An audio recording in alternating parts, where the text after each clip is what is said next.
रामपुरा एक ऐसा गांव जहां हर घर में अमीरी की एक चमक थी, लेकिन इसी चमक के पीछे छिपा था एक डर, एक जादुई चोर का डर। पिछले 2-3 दिनों में चोरियों का एक ऐसा तूफान आया कि लोग अपने घरों के दरवाजे बंद करने से भी डरने लगे, क्योंकि यह कोई साधारण चोर नहीं था। यह किसी भी व्यक्ति का चेहरा ले सकता था। रोज की तरह आज भी गांव में चोरी हुई और गांव वाले गुस्से में पुलिस स्टेशन पहुंचते हैं। हवलदार साहिब, आज गांव में फिर से चोरी हुई है। 2 दिन पहले वह चोर रतन के घर से पैसे चुरा कर भागा था। रात तो उसने सुनार की तिजोरी ही उठा ली। हवलदार साहिब, हमें इंस्पेक्टर दुबे जी से अभी मिलना है। वही इस चोर का पता लगा सकते हैं। आप जरा सब शांत हो जाइए। दुबे जी जरा केस के सिलसिले में कुछ दिनों से दूसरे गांव गए हुए हैं। वे कुछ ही दिनों में आ जाएंगे। हवलदार साहब, तब तक तो वह चोर कितने घरों में चोरी कर चुका होगा।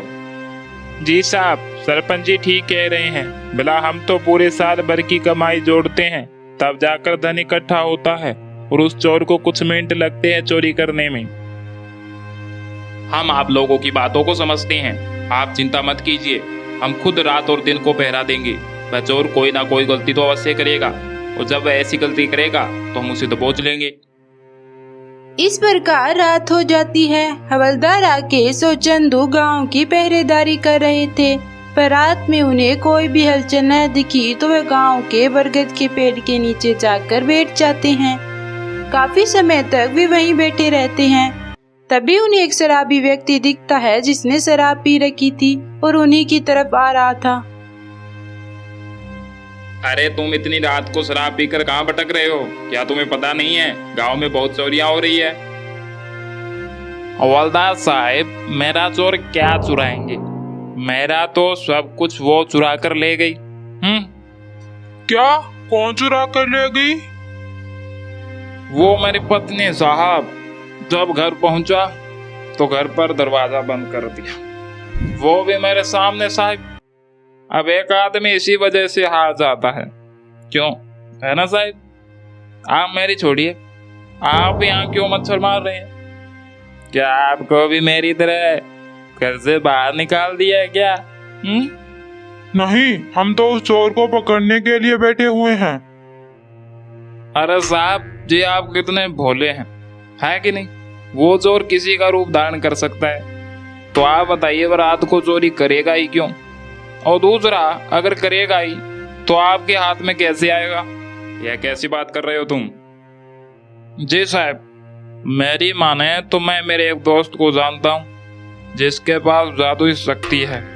किसी भी चोर को देखकर पता लगा सकता है, चाहे वह चोर कितने ही रूप क्यों ना बदल ले, उसे पता चल ही जाएगा कि यह चोर है।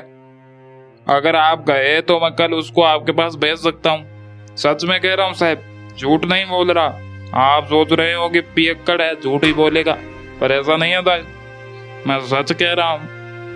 अरे राकेश, शराबी कह तो ठीक ही रहा है। ऐसे तो हम उस चोर को नहीं पकड़ पाएंगे। अगर उस व्यक्ति की सहायता से हम उस चोर को पकड़ ले तो हम दोनों का प्रमोशन पक्का, समझो। हाँ, तुम बोल तो ठीक रहे हो। तुम ऐसा करना कि कल उसे पुलिस स्टेशन भेज देना और कहना कि हवलदार साहिब ने उसे याद किया है।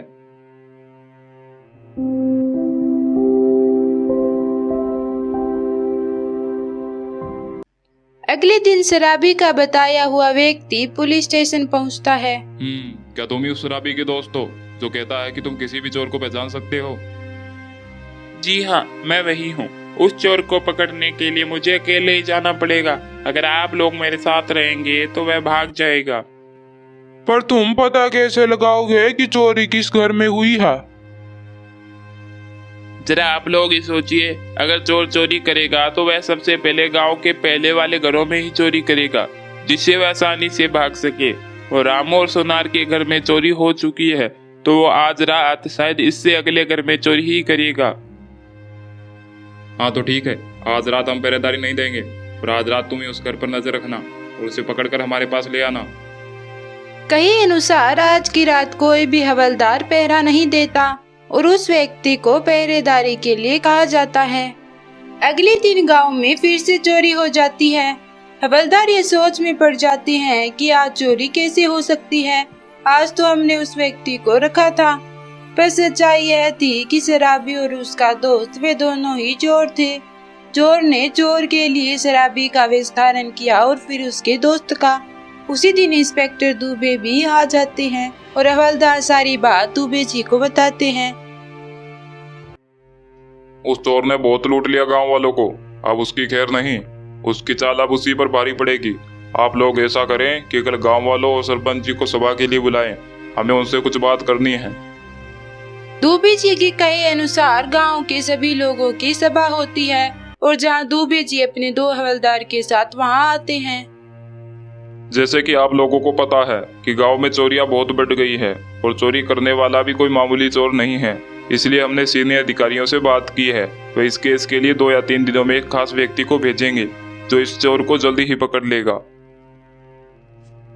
ऐसा कहकर inspector Dubey ji police station आ जाते हैं और हवलदार उनसे पूछने लग जाते हैं। सर, क्या यह व्यक्ति इस केस को सुलझा पाएगा? नहीं चंदू जी, कोई व्यक्ति इस केस के लिए नहीं आने वाला है। यह तो उस चोर के लिए जाल है। मुझे पता है कि वह उस सभा में जरूर शामिल हुआ होगा और हमारी बातों को सुनकर वह उस व्यक्ति का रूप बदलकर जरूर आएगा और जैसे ही आएगा हम उसे पकड़ लेंगे। इंस्पेक्टर साहब के बिछाए जाल के अनुसार वह चोर उस व्यक्ति का रूप लेकर आता है और इंस्पेक्टर साहब उस चोर को समझ जाते हैं। वे उसे पकड़कर जेल में डाल देते हैं। वाह सर, मान गए आपको। आपने तो कितनी आसानी से इस चोर को पकड़ लिया। चल भाई चोर, अब अपने असली रूप में आ जा, नहीं तो अगर मैं अपने असली रूप में आ गया तो तुम्हें तकलीफ ज्यादा हो जाएगी।